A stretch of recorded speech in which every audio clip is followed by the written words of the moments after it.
अगर बीजेपी को इतना विश्वास होता अपने ऊपर तो विपक्ष के सब नेताओं को अपनी पार्टी में न शामिल करते और विशेष रूप से कांग्रेस के लोगों को जो जिस तरह से अपने दल में ले रहे हैं उससे दिखता है कि उनको अपने पर विश्वास नहीं है। और प्रचार एक होता है, दावे करना एक होता है, ज़मीनी हकीकत दूसरी होती है।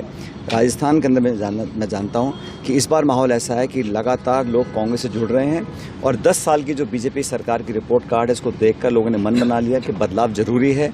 देश में जो माहौल बना हुआ है, जिस प्रकार की राजनीति हो रही है, प्रतिशोध की राजनीति, नफरत की राजनीति, दबाव की राजनीति, टकराव की राजनीति, उससे लोग ऊब चुके हैं। नौजवान रोजगार चाहते हैं, किसान अपने भविष्य को बेहतर देखना चाहता है और कांग्रेस वो दल है जिसने ये गारंटी दी है कि एमएसपी पर समर्थन मूल्य पर एक कानून बनाएंगे। ये एक बहुत ऐतिहासिक घोषणा कांग्रेस पार्टी ने की है अपनी गारंटियों में। तो बीजेपी ने जो अब तक किया है 5 साल में वो सिर्फ जीएसटी, नोटबंदी, धर्म, राजनीति, मंदिर, मस्जिद, इस पर बातें करी हैं। पर आज लोग चाहते हैं कि आप वास्तविकता पर ध्यान दें और प्रमुख दल जो है कांग्रेस, उसके आप खाते सीज कर दें, उनके नेताओं को आप डराएं, धमकाएं, लालच दें।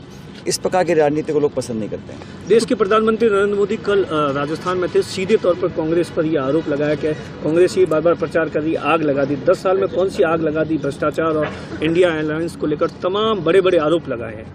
देखिए, आमतौर पर होता है राजनीति में, जो विपक्षी दल होता है वो आरोप लगाता है सत्ताधारी दल के ऊपर। मैंने पहली बार देखा है कि सत्ता में बैठे लोग आरोप लगा रहे हैं नेहरू जी पर, मनमोहन सिंह जी पर, मतलब पुराने इतिहास को खंगाल रहे हैं। आपने 10 साल में क्या किया हमें ये बताइए ना। इस 10 सालों में हम पे आरोप लगाते हैं परिवारवाद का, फलाना। वो कह रहे 60 साल का पाप धो रहे हैं। नहीं तो मुझे बताओ, बीजेपी के जो मुख्यमंत्री हैं उनके बच्चे नहीं हैं क्या सांसद, विधायक?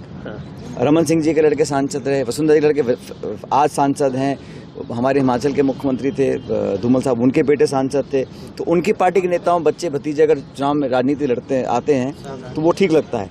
और एनडीए जब बिखर गया है और इंडिया अलायंस मजबूत हो रहा है तो बीजेपी में एक डर पैदा हो गया कि ये इंडिया अलायंस की पार्टीज का जो वोट शेयर है वो 65% था 2019 में और एनडीए को टोटल 35% वोट मिले थे। तो ये तो हकीकत है, आंकड़े हैं, इसको झुटला नहीं सकता। इसीलिए ताबड़तोड़ रैलियां कर रहे हैं, नाना प्रकार की बातें कर रहे हैं, दुष्प्रचार कर रहे हैं, दावे कर रहे हैं, मीडिया का दुरुपयोग भी हो रहा है। लेकिन मैं मानता हूं कि जनता सब जानती है और इस देश का मतदाता बहुत समझदार है। बीजेपी को लेकर आप कांग्रेस में थे, उस समय भी आवाज उठाते रहे थे, अब ताबड़तोड़ कार्रवाई। मैं तो नौजवानों के हित की बात करता रहा हूँ, चाहे हम सत्ता में रहें, चाहे विपक्ष में रहें। और पेपर लीक जैसे गंभीर मुद्दे पर अगर हम लोग जड़ तक पहुंचकर बड़े लोगों को एक्सपोज करते हैं तो उसका मैं हमेशा स्वागत करता हूं। लेकिन भाजपा की सरकार को प्रतिशोध और बदले की भावना से काम नहीं करना।